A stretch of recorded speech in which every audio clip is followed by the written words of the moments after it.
book today is Jailbreak Out of History by Butch Lee.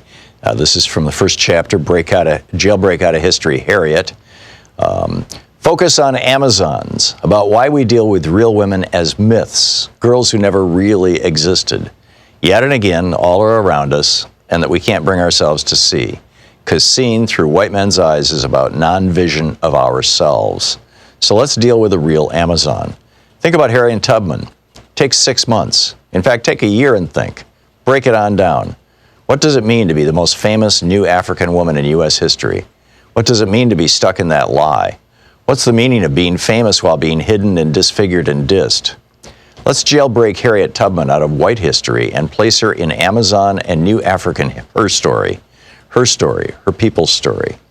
Harriet Tubman's life is a live weapon placed in our minds, showing us what it means to be an Amazon, which is why the capitalist patriarchy has forbidden us to touch on it for so long.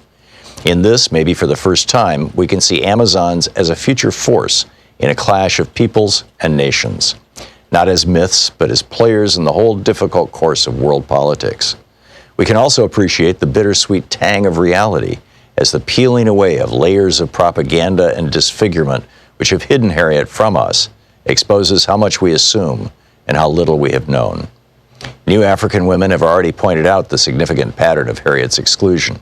Cultural critic Bell Hooks said recently, if we could recover Ida B. Wells and Harriet Tubman to the extent that we've recovered, say, Zora Neale Hurston, I think that's an important contrast because people want to bury that revolutionary black female history. Historian Deborah Gray White connects Harriet's treatment to a larger pattern in the mainstream history of slavery, in which black women, quote, were reduced to insignificance and largely ignored, end quote. In examining the influential historian Stanley Elkins, she points out, quote, that Elkins seems to omit women altogether was accentuated by his description of slaves whom he identified as part of an American underground, those who never succumbed to Samboism. Among those mentioned were Gabriel, who led the revolt of 1820, Denmark Vesey, leading spirit of the 1822 plot at Charleston, and Nat Turner, an omission conspicuous by its absence, was Harriet Tubman.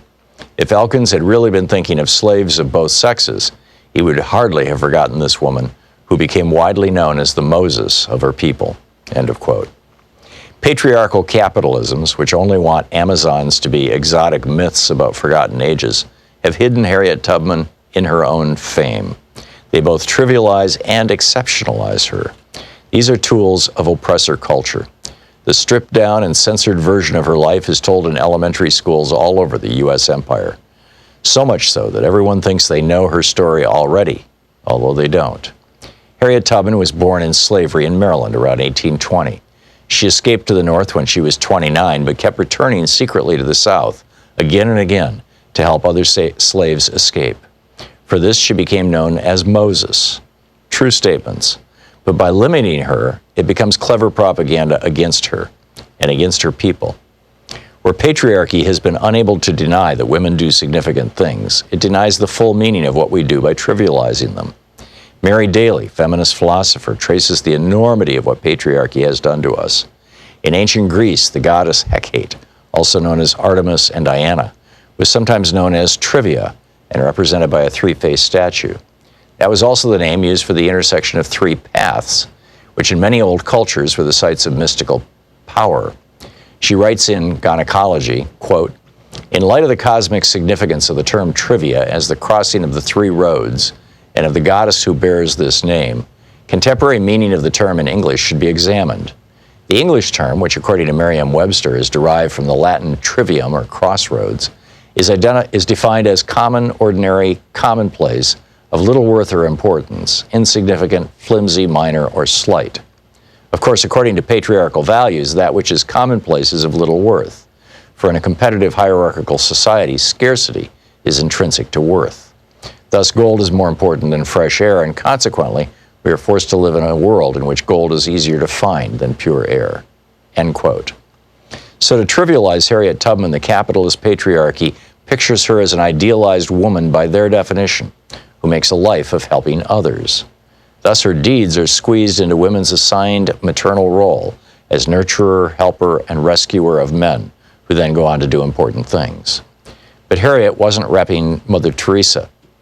She wasn't even any kind of civilian at all. She was a combatant, a guerrilla, a warrior carrying pistol and rifle, fighting in her people's long war for freedom, a war that rocked the foundations of African society, American society, and that has never gone away. Think about what it means to be called Moses, which was the code name other new Africans gave her, and which became Harriet's famous warrior name in the anti-slavery underground. When we check out the Bible, we can see that Moses was a ruthless visionary, someone who forced the boldest changes and risks upon his people so that they could survive, who led them out of captivity. To put it simply, Moses was a leader in a time of war. So too was Harriet Tubman. The book Jailbreak Out of History by Butch Lee.